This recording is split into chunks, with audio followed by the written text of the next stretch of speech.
మాట్లాడుతున్నారు.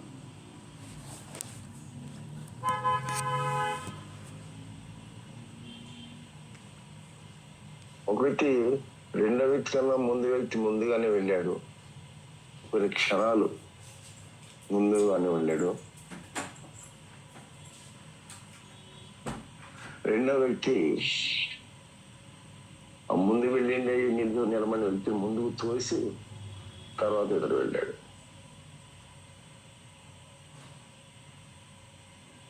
అప్పుడు అందరూ ఆక్షేపం చేశారు, అదేంటి మీకన్నా ముందు వెళ్ళిన వ్యక్తి క్రాస్ అయిన వాళ్ళకి వెళ్ళకుండా అయిపోయాడు కదా,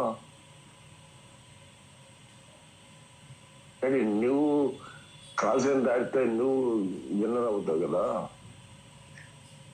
మరి అలాంటి అవకాశం ప్రపంచంలోనే ఉన్నత స్థానాన్ని ఎందుకు అలా పోగొట్టుకున్నావు? అతను వెళ్ళలేదు, అయిపోయాడు.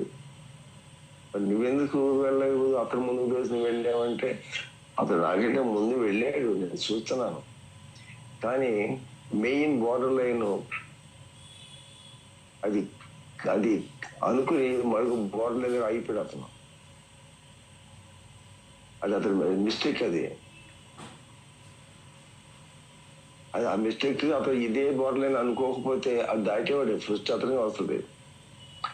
అది నేను గమనించాను. కాబట్టి వాస్తవాన్ని అతను ముందు వెళ్ళాల్సిన వాడు, కానీ అతను మై మిస్టేక్ వెళ్ళలేకపోయాడు. కాబట్టి నేను అతన్ని అలా అలా ఉన్న సరే నేను వెళ్ళిపోతే నేను అవుతాను, కానీ నాకు మనసానికి ఒప్పుకోలేదు. అందుకే అతన్ని అలా ముందుకు తెచ్చాను అని అన్నాడట. మరి ఇప్పుడు విన్నాను, ఎంతవరకు యాక్సెప్టబుల్ కరెక్ట్ గా తెలియదు. కానీ ముందు ఉదాహరణ మీకు మాట్లాడుతున్నాను మీతో. ఇక్కడ అబ్రహాము ఒంటరి అయి ఈ దేశమును స్వాస్థ్యముగా పొందాను కదా.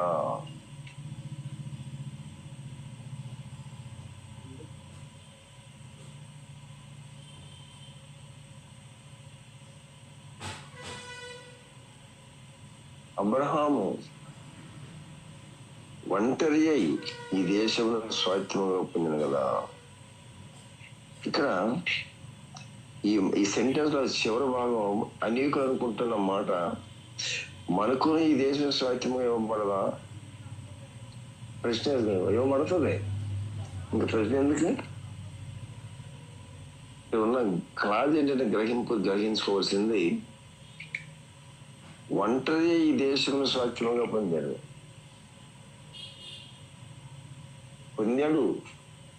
అబ్రహాం పొందాడు, మేము కూడా పొందుతాం అన్నారు. కానీ ఇక్కడ వీళ్ళకి వచ్చిన డౌట్ ఏంటంటే, మేము కూడా ఆయన పొందినప్పుడు మేము ఎందుకు పొందకూడదు, మాకు అవకాశం లేదా అని అంటున్నారు. ఇక్కడ వీళ్ళు చేయలేదు ఏంటంటే, ఒంటరి అయ్యి ఈ దేశంలో స్వాస్థ్యముగా పొందాను. ఒంటరి అయిన పదాన్ని ఇక్కడ వాళ్ళు ఓవర్లుక్ చేశారు. అలాగే ఈనాటి విశ్వాస జీవిత మనుగడలో మన యువకులైన వాళ్ళారా, ఇక్కడ ఈ ప్రజలు ఎస్కేల్ గ్రంథంలో ఎలా హౌ దే మిస్టేక్, మరి ఎలా వాక్యాన్ని అర్థం చేసుకున్నాం అనుకుంటున్నారు, కానీ అక్కడ అవగాహన చేసుకోలేదు. మిస్టేక్ జరిగింది అక్కడ. అబ్రహాం స్వాతంత్రం పొందారు కదా, మేము పొందకూడదు? ఆ సంతానంలో ఉన్నవారు పొందొచ్చు, కానీ వాళ్ళు చేసిందంటే దానికైనా ముందు మాట ఏంటంటే, అబ్రహాము ఒంటరి ఈ దేశమును స్వాస్థ్యముగా పొందాను. ఒంటరి అన్న పదాన్ని మినహాయించి అబ్రహాము స్వాస్థ్యముగా పొందాడు కదా అన్న దాన్ని సెంటెన్స్ కింద చేసుకున్నారు. గణాల్లో కూడా భక్తి అనే దాన్ని అనేకులను చేస్తున్నాం. బట్ గమనించండి, ఈ సమయంలో నేను మీ నోటికి తీసుకురావాల్సిన ఆశించింది ఏంటంటే, ఈదర్ మిస్టేక్ అంటే తెలిసి చేసేదా, తెలియ చేసేదా? కొంచెం తెలియ చేసేవాళ్ళు ఉంటారు, తెలిసి చేసేవాళ్ళు ఉంటారు. ఫౌల్ గేమ్ ఆడలేదు అంటాడు. కాబట్టి ఇక్కడ మనం చూసినట్లయితే ఒంటరి అన్న పదాన్ని అక్కడ సాతాను బ్లాక్ చేసాడు, వాళ్ళకి అవగాహన రాకుండా.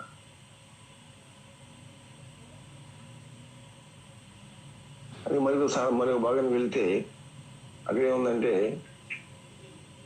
తన నగను స్థాపించుకుని వాడు, నీతిని తప్పి తన నగను స్థాపించుకునే వారికి శ్రమ. నగను స్థాపించుకునే వారికి అధికారం. అంతవరకు తీసుకుంటే దాని బిగినింగ్ లో దానిలో కొంత భాగం కట్ అయిపోయింది.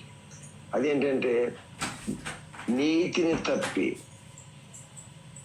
అది మినహాయించి తన నగను స్థాపించుకునే వారికి శ్రమ కాదు, లాభకరం.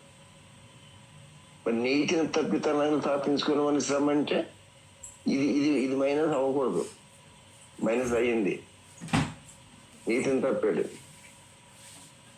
నీతిని తప్పి తన స్థాపించుకున్నప్పటికీ అతని శ్రమ, అంటే ఫౌల్ గేమ్ అది.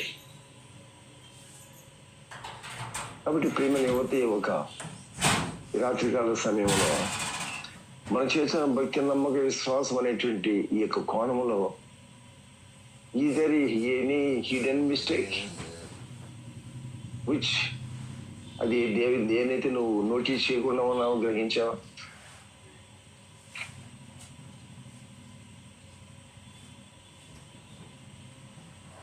ఇక పైలు కూడా తీసుకెళ్ళడంలో అబ్రహాము శాశ్వతంగా పొందాడు కదా, మేము ఆయన సంతానం కదా, మేము పొందుతాం, మేము అర్హులం కాదా? అర్హులమే కదా అనుకుంటున్నారు. కాబట్టి గమనించండి,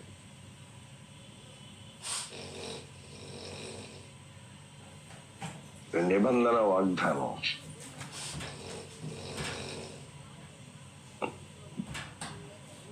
వాక్యాన్ని ఓవర్లుక్ చేయడం, సత్యమును అవగాహన చేసుకోలేకపోవడం, ఈ సత్యం అనే దాన్ని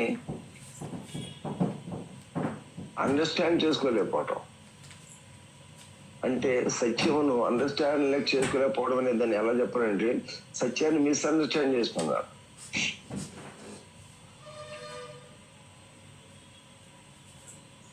ఇక్కడ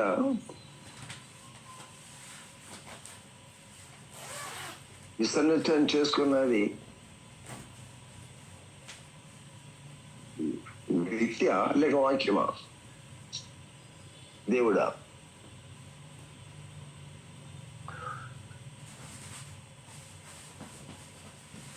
సో భక్తి అనే దానిలో కూడా సెట్ టైమ్స్ వీఆర్ మిస్టేకింగ్.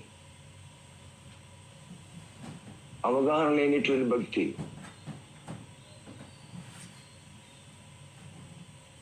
ఎక్కడో మిస్లీడ్ అయినటువంటిది, తెలియకుండానే తప్పు చేయడం. ఒక్కొక్క ఆట గేమ్ జరుగుతుంటే ఆ టీం రెఫరీ ఈ టీం రెఫరీ కూడా మామూలుగా కోచ్ మెన్స్ అక్కడ ఉంటారు, కానీ అపాయింటెడ్ పీపుల్ ఉంటారు అక్కడ ఆ ఆటల్లో దాన్ని నడిపించడానికి. వాళ్ళు అబ్జర్వ్ చేస్తూ ఉంటారు. Get out, go out, your out అన్నాడు. నేను అవుట్ అవ్వలేదు అనుకున్నాడు వాడి వరకు కూడా వాడు అవుట్ అవ్వలేదు అనుకుంటున్నారు. రెఫరీ యువర్ అవుట్ అన్నాడు. ఆ రెఫరీ కూడా ఒక్కడే ఉన్నాడు, ఇంకిద్దరు మూడు కూడా ఉంటారు అనుకుంటా. రెఫరీ అంటే ఎవరు మీరు అబ్జర్వర్. ఆట ఆడుతున్న వానికన్నా, ఆట ఆడుతున్న వ్యక్తుల యొక్క అభిమానుల కన్నా, ప్రేక్షకుల కన్నా హయ్యెస్ట్ నాలెడ్జితో అనేకులు గ్రహించలేనిటువంటి మిస్టేక్లను గ్రహించేటువంటి ఆ యొక్క ఆ డెప్త్, ఆ లోతు ఎవరికైతే ఉంటుందో అలాంటి వాళ్ళని అపాయింట్ చేస్తారు.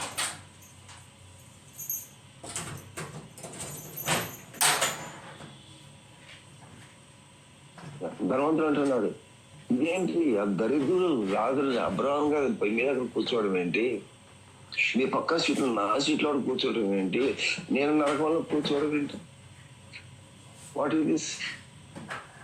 పరలోకంలో కూడా ఇంత దగా జరుగుతుందా? ఇంత చీటింగ్ ఉంటుందా? ఇంత మోసం ఉంటుందా? ఇంత స్వార్థం ఉంటుందా? ఇలాంటి కపటం ఉంటుందా? ఉండదు.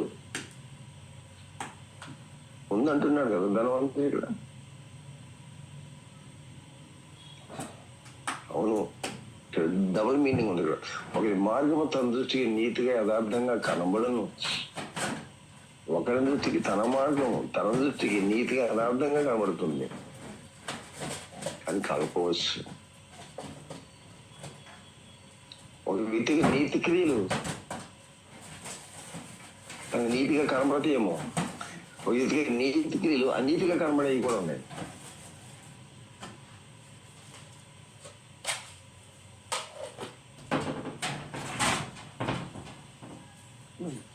నీ క్రియలు నా ఎదుట విపరీతంగా ఉన్నాయి అంటున్నాడు దేవుడు.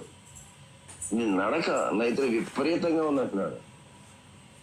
ఒక దృష్టికి తన మార్గం నీతిగా యథార్థంగా ఉంటది, అదే వ్యక్తి దేవుని దృష్టి అది క్వైట్ కాంట్రరీగా ఉంటుంది.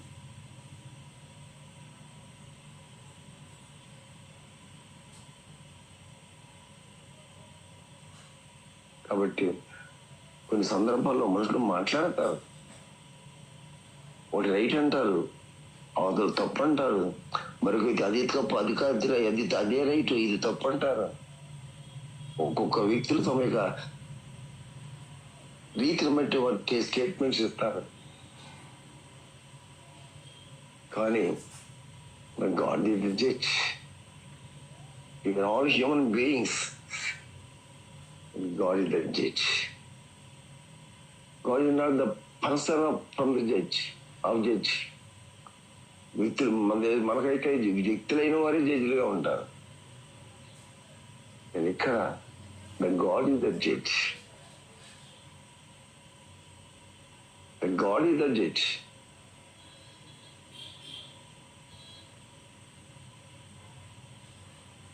కాబట్టి అక్కడ జస్టిస్ జరుగుతుంది.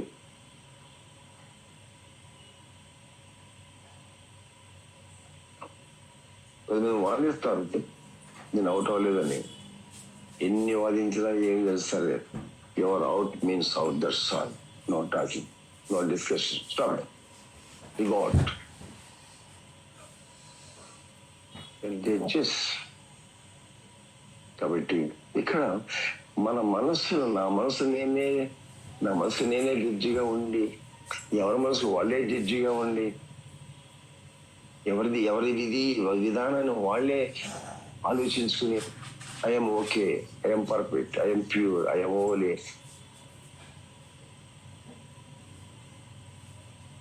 అలా కాదు. కాబట్టి ఇక్కడ మీకు అవగాహన ఇవ్వడానికి ఆశ్చర్యం ఏంటంటే, ఇక్కడ అబ్రహాము ఒంటరి ఈ దేశంలో స్వాతంత్రంగా పొందాను, చక్కని క్లాజ్గా ఉంది అక్కడ మాట. అబ్రహాము ఒంటరి అయి ఈ దేశమును స్వాతంత్రముగా పొందెను. ఆలోచించలే అంటుంది వాక్యం ఇక్కడ. It is true. అబ్రహాము ఒంటరి ఈ దేశం స్వాతంత్రంగా పొందాడు. బిలాంగింగ్గా అనుకుంటున్న వారు మేము అర్హులం కాదా? అర్హులే. ఎప్పుడు? ఎవరు? అబ్రహాము. ఏం చేశాడు? ఈ దేశం స్వాతంత్రంగా పొందాడు. ఏ దేశం స్వాతంత్రంగా పొందాడు? ఎలా పొందాడు? ఎవరు పొందారు? అబ్రహాం పొందాడు. ఎలా పొందాడు దేశం స్వాతంత్రంగా? ఒంటరి అయి. అది ముఖ్యమైన మాట. Be separate from the evil generation. మూర్ఖుల ఈ తరము వారికి వేరే రక్షణ పొందాం. సపరేషన్, వేరుగుట. మూర్ఖులుగా తరములో ఒక వ్యక్తిగా ఉన్న మనము దీని నుంచి వేరవ్వాలి. 100 గొర్రెలు ఉన్నాయి ఒక మనిషికి. ఆ 100 గొర్రెలు ఉన్న స్టేట్ ఏంటంటే మారుమనసు అక్కర్లేదు అనేటువంటి అండర్స్టాండింగ్ ఉన్న గొర్రెలు. అలాంటి అండర్స్టాండింగ్ ఉన్నటువంటి 100 గొర్రెలు అది అండర్స్టాండింగ్ ఉండగా ఒక సమయంలో వాటిలో ఒక గొర్రె 900లో ఒక గొర్రె ఆ మందని విడిచి బయటకు వచ్చేసింది. 100లో ఒకటిగా ఉన్నది బయటకు వచ్చేప్పటికి ఒకటైపోయింది. అవేం 99 వదిలేసింది.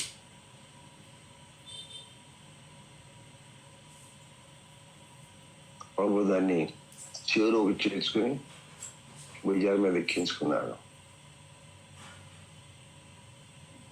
ఎందుకంటే వాక్యం మూర్ఖుల ఈ తరము వరకు వేరే రక్షణ పొందు. మూర్ఖుల ఈ తరమే కాదు, ఒక్క స్వభావం నుంచి విడుదల పొందు, పాపము నుండి విడుదల పొందు. Be separate. తెలుసున్న వ్యక్తిని నీవు ఆ స్థితి నుండి విడిచి కమౌట్ బయటికి రా. ఈ దినాల్లో మరి మనం ఎవరైనప్పటికీ కూడా స్థితిలో మార్పు రాకుండా భక్తి అంటే ఆశించి, భక్తుడు అంటే ఆశించి, సేవ అంటే ఆశించి, పాటలు అంటే ఆశించి, మ్యూజిక్ అంటే ఆశించి, దేవుని పని అంటే ఆశించి, సంఘం కడతామని ఆశించి, అద్భుతాలు జరగని ఆశించి, ఆధ్యాత్మలు ఎన్నైనా నువ్వు ఆశించు, ఎన్నైనా చేయడానికి ముందు రావడానికి ఇష్టపడు. And వీటన్నిటికంటే first of all what all you should do is be separate. The separation must be అక్కడ. అది స్థలం తెలుసుకోవాలి, అక్కడ అవకాశం రావాలి. అక్కడ బీ సపరేట్. వేరే స్థితి. ఫర్ ఎగ్జాంపుల్, ఒక వ్యక్తి అబద్ధం ఆడుతుంది అనుకోండి. అబద్ధం ఆడే వ్యక్తి దేవుని పనులకు వెళ్ళాలనుకుంటే, దేవుని పని చేయాలనుకుంటే, దేవుని మహింపచ్చేటువంటి ఏదన్నా ఒక రంగంలో వెళ్ళాలనుకున్నట్లయితే అతని క్వాలిఫికేషన్ ఏంటి qualification? 10th class intermediate college చేరాలంటే ఏంటి? పాస్ అవ్వాలి. ఏం పాస్ అవ్వాలి? 10th పాస్ అవ్వాలా? 10th పాస్ అవ్వడం అంటే దానిలో 6 సబ్జెక్టులు ఉన్నాయి. 6 సబ్జెక్ట్ 5 కాదు, 6 పాస్ అయితేనే నెక్స్ట్ క్లాస్కి ఎంట్రన్స్ ఇస్తారు. కామ, క్రోధ, మద, మోహ, మత్సరం అని కోణంలో కొంత లిస్టు కనబడుతుంది. శరీర నేత్ర జీవపడటం అనేటువంటి సబ్ హెడ్డింగ్స్ కొన్ని కనబడతామని.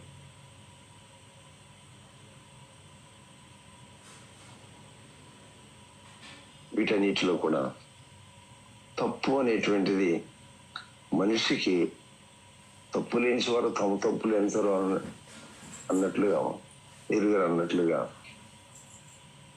అది ఒక మెంటాలిటీ. అది సహజ స్థితి అయిపోయింది మానవునికి. అదే వ్యభిచారం పట్టుబడి ప్రభు దగ్గర తీసుకొచ్చి వ్యభిచారం చేసిన పట్టుకొచ్చాము. ప్రభు మరి ధనశాత రాళ్ళు పెట్టి కొట్టి సమయం ఉంది, అందుకే పట్టుకొచ్చాము. అలాగే కొట్టండి. ధనశాత నేను కొట్టేయండి కదా. ధనశాత ఏం చెప్పింది? రాళ్ళు పెట్టి కొట్టమంది, కొట్టేయండి. మరి ఇంకెందుకు? మీరేం చెప్తారు ప్రభు అన్నారు. ఇంకా నన్ను అడగటం నేను మీరేం చెప్తారు ప్రభు? వాళ్ళకి ఒక అవకాశం దొరికింది. అలాంటి పరిస్థితులు పట్టుకున్న వాళ్ళు అనేకులు, 100, 10, 100, 1000 మంది చనిపోయిన వాళ్ళు ఉంటారు ధర్మశాస్త్రం చట్టం కింద. అది ఈయన మాత్రం స్పెసిఫిక్ గా ఒక కేసును ప్రభు దగ్గర తీసుకొచ్చారు అన్నమాట. ప్రభు దగ్గర తీసుకొచ్చారు. ఏం చెప్తారు ప్రభు మీరు అన్నారు. అందరూ రాళ్ళు పట్టుకుని వచ్చారు. అందరూ చేశారు. అందరూ రాళ్ళు పట్టి అందరూ వచ్చారు కొడతానికి. అందరూ అడుగు కొత్త అడుగురాలు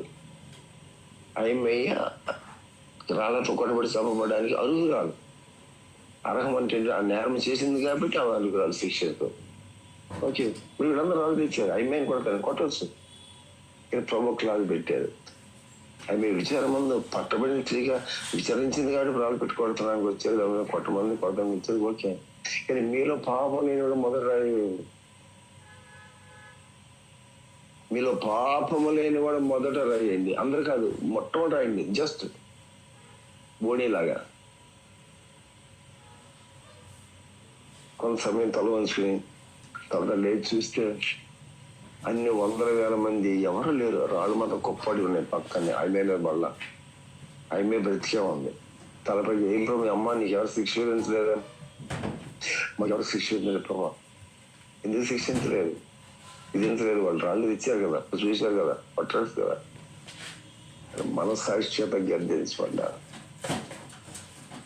నువ్వైనా నేనైనా సరే, ఎంత స్థానంలో ఉన్న వారి మీద సరే, మనస్సాక్షి దాన్ని పక్కన పెట్టి మనం మాట్లాడాలనుకుంటే దానికి ఎవరు దేవుడు కూడా సమాధానం చెప్పలేడు. దానికి మనస్సాక్షితో మాట్లాడగలిగితే ఎవరో ఒక మనం పాయింట్ అవుట్ చేయనక్కర్లేదు. కొట్టమేమయ్యా, నేను కొట్టను. ఎందుకు కొట్టవు? వాళ్ళు కొట్ట వీళ్ళు కొట్ట అనడం నేను అనుకునేది కాదు.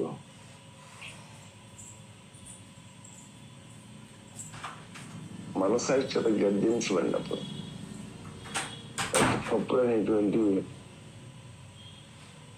అందరూ మనకు 100 మంది పెడితే 100 మంది తప్పులు కనబడతాయి.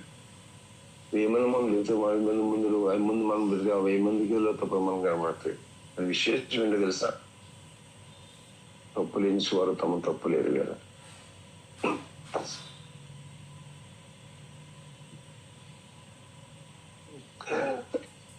అదొక రహస్యం. అది సాధారణమైపోయింది వాళ్ళ.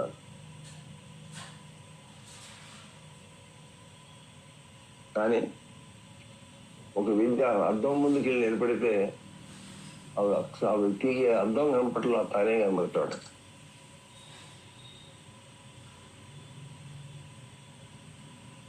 అద్దం లేకుండా మళ్ళీ అందరూ చూస్తే, అందంగా చూస్తే 100 మందిని చూస్తే 100 మంది తప్పులే కనబడతాయి.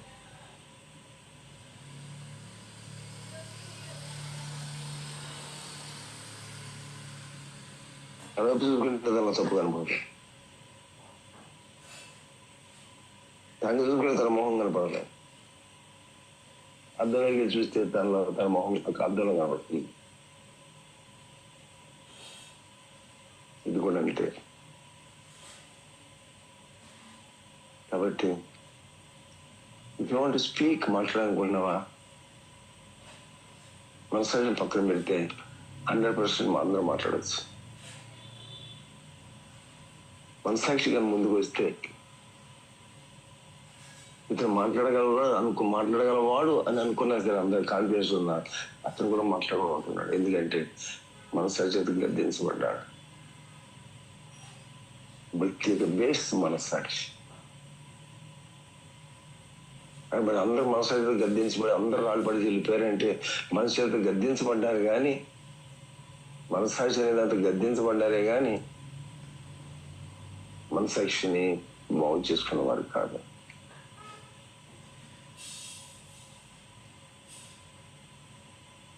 కాబట్టి బాగా నుంచి ముగిస్తాను. ఈ రాత్రికాల సమయంలో యువకులైన వాళ్ళరా, నీకు భక్తులను చూస్తే ఆ భక్తుల్లాగా అయిపోవాలనుకుంటారు. ఆ బోధకుల్లాగా బోధ చేయాలి. ఆయన బోధకు వాడబడినట్టు నేను వాడబడాలి. ఆ అన్న పాటలు ఆడి నేను పాటలు పాడాలి. అలా అనేక మందిని టాలెంటెడ్గా ప్రఖ్యాతిగాంచిన వారు కనబడుతున్నప్పుడు నేను కూడా అట్టి ప్రఖ్యాతిగాంచేది కావాలని నువ్వు ఏ రంగంలో అనుకున్న భక్తి సంబంధంగా మంచిదే. కానీ బైబిల్ అంటున్న మాట యూ క్యాన్ చేయొచ్చు, దేవుని పని ఏదైనా చేయొచ్చు. మీరు ప్రభు అంటున్న మాట నీతిని తప్పి తన నగను స్థాపించుకున్న వానికి శ్రమ.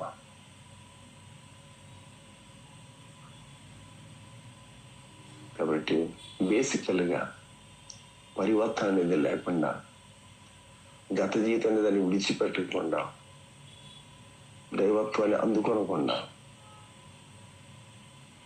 ఆశను బట్టి, కోరికను బట్టి, మొక్కును బట్టి అనుకుంటున్న లాభ ప్రాప్తి కొరకండి అది కోణమును. దేనైనా హ్యాండిల్ చేయొచ్చు, ఏ బిజినెస్ అన్న చేయొచ్చు, కానీ డబ్బు ఉంటే ఏ రకమైన బిజినెస్ అని చేయొచ్చు. ఇది అలాంటి ధనం అనే దాంతో చేసే బిజినెస్ కాదు ఇది. టాలెంట్తో చేసేది కాదు ఇది. జ్ఞానంతో చేసేది కాదు ఇది. ధనంతో చేసేది కాదు ఇది. మరి ఏమిటి ఇది? That the person's base must be a holy life. పరిశుద్ధత.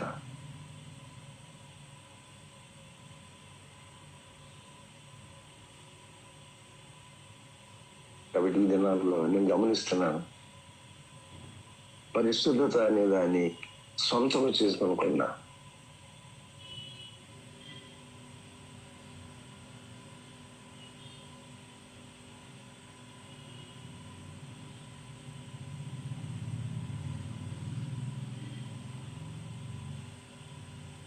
పది గేములు జరిగినాయి అనుకోండి, 10 గేముల్లో 10 మంది గెలిచారు. ఒలింపిక్ గేమ్స్ లో 10 రకాల ఆటల్లో 10 మంది గెలిచారు. ఆ 10 మందికి వేరు వేరు ఆటలో వరల్డ్ కప్ వచ్చింది వాళ్ళకి. కానీ వాళ్ళ మీద ఉదాహరణకి చెప్తున్నాను, 10 మంది మీద వ్యాజ్యం వేశారనుకోండి, అప్పుడు వాళ్ళని టెస్ట్ చేశారు. ఆ 10 మంది గెలిచిన వారు వాళ్ళు మత్తు పదార్థం తీసుకుని గెలిచినట్టు బ్లడ్ టెస్ట్ లో తెలిసింది. ఇప్పుడు ఏమైంది?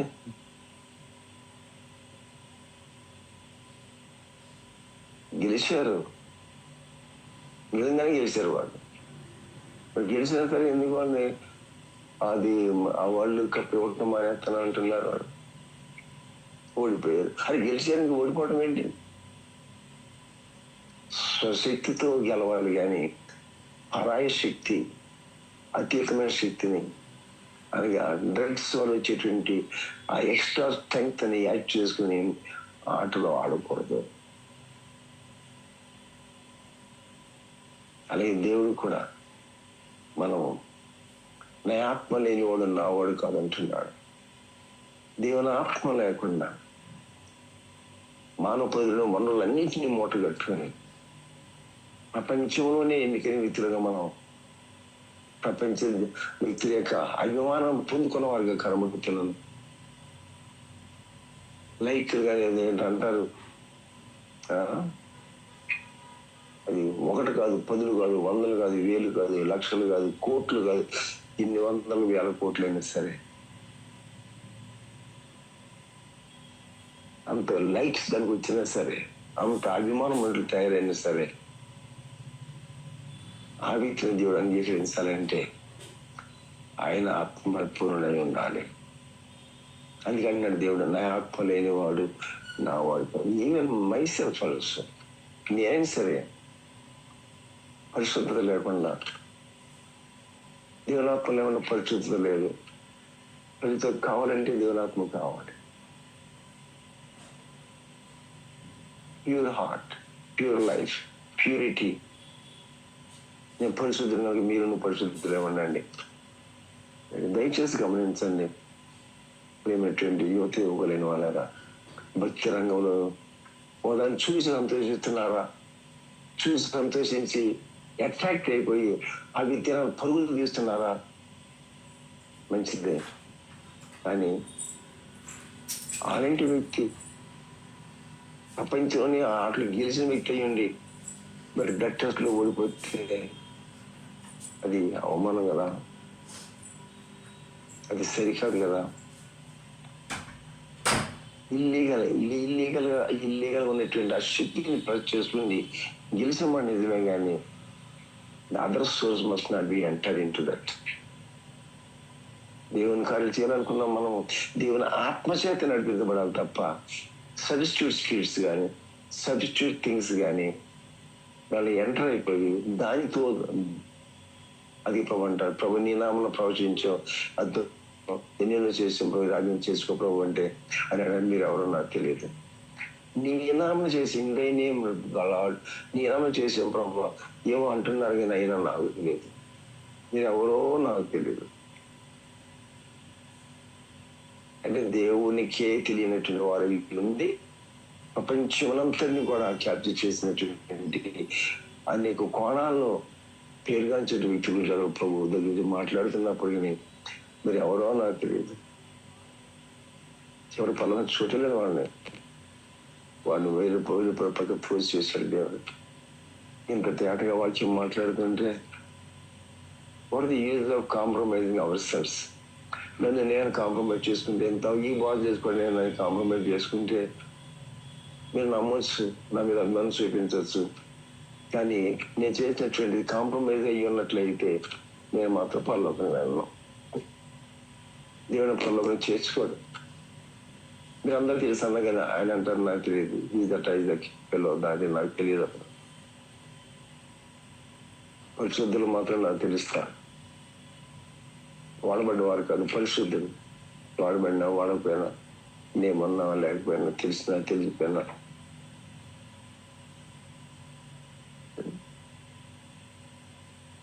ఐలేస్ మహారాజు గురించి పుస్తకాలు కూడా రాస్తారు. ఎంత ప్రపంచంలోకి రాళ్ళ బయటికి ఎవరు చూడలేదు, ఎవరు ఆయన గమనించిన వారు లేరు.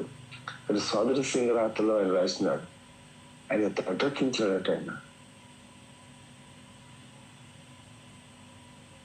అవును,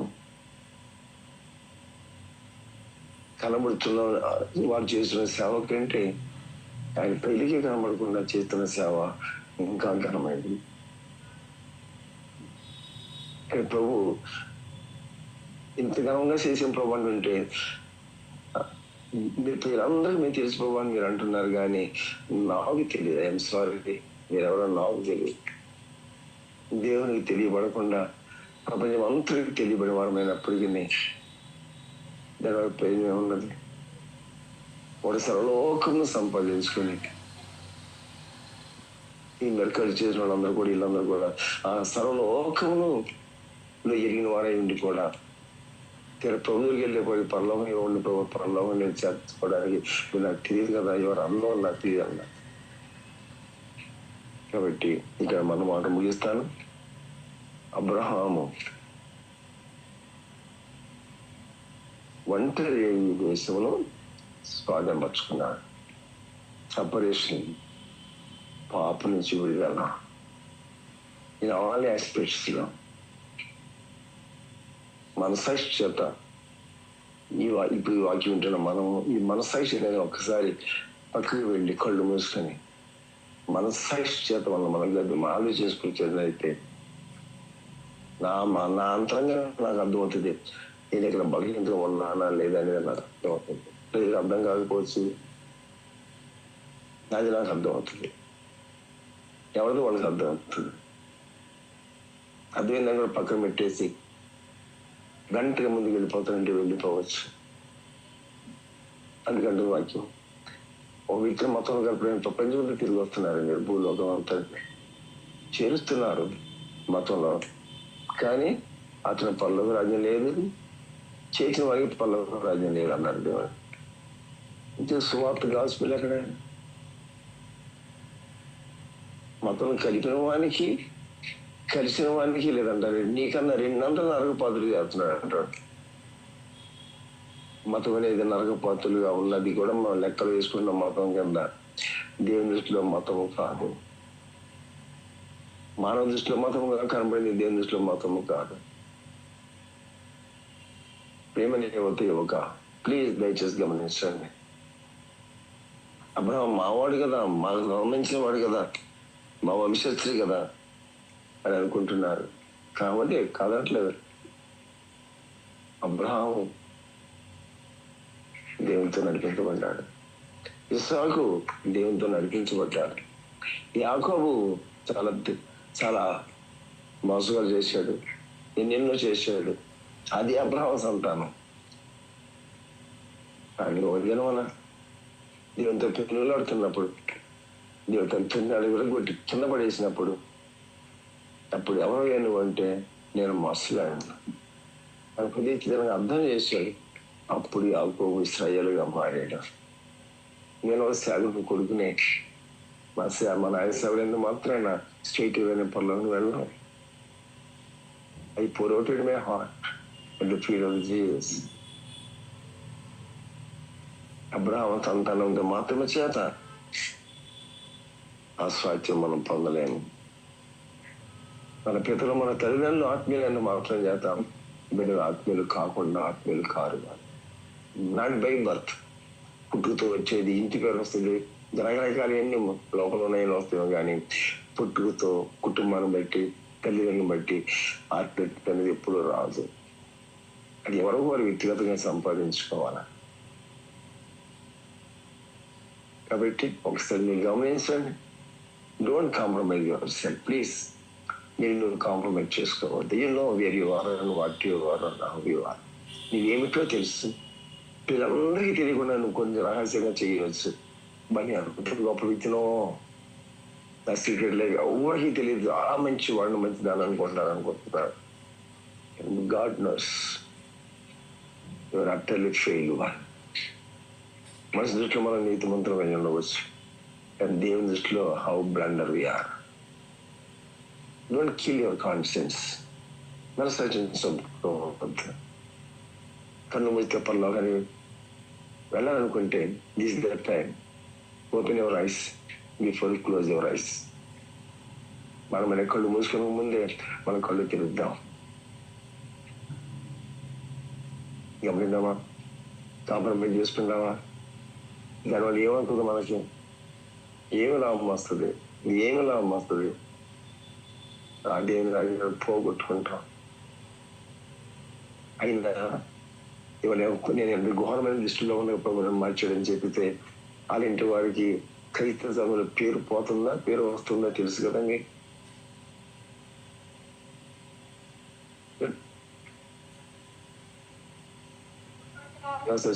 వాక్యం చెప్తూ చెప్పాను అక్కడ, యేసు ప్రభు దేవుడు, యేసు ప్రభు గతి లేక నన్ను సేవగా చేసుకున్నాడు, గతి లేక సేవగా చేసుకున్నాడు. గతి అంటే నన్ను సేవగా చేసుకునేవాడు కాదు. తగిన వారు ఆయన దొరకలేదు, అందుకే నన్ను అడ్డం పెట్టుకున్నాడు ఆయన. తగిన వారు ఎవరండి? తగిన వాళ్ళు ఇద్దరు ఉన్నారు. ఉదాహరణ బైబిల్లో పాత నిబంధన కొత్త నిబంధనలో వాళ్ళు ఎవరంటే సౌలు, కొత్త నిబంధనలో పాత నిబంధనలో మోషే. వాళ్ళు నరహంతకులు.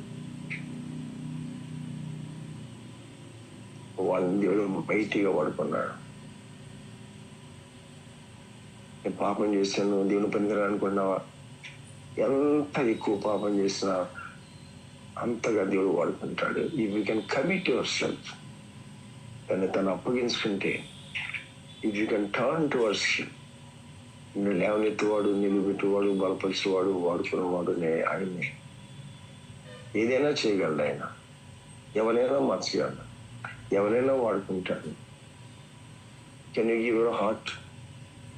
ఈ రాత్రికి వెళ్తే నీ హృదయాన్ని దేవునికి ఇస్తావా? కాంప్రమైజ్ లేకుండా, డిసిట్ లేకుండా, నీవే మోసం చేసుకునేటువంటి కాన్షియన్స్ చొప్పులు గీతలు కాకుండా openly if you can inside in the sight of God, నీ హృదయ స్థితిని గ్రహించి నీ మనసు నీతో మాట్లాడుతున్న స్థితిని పక్కన పెట్టకుండా where you are feeling secretly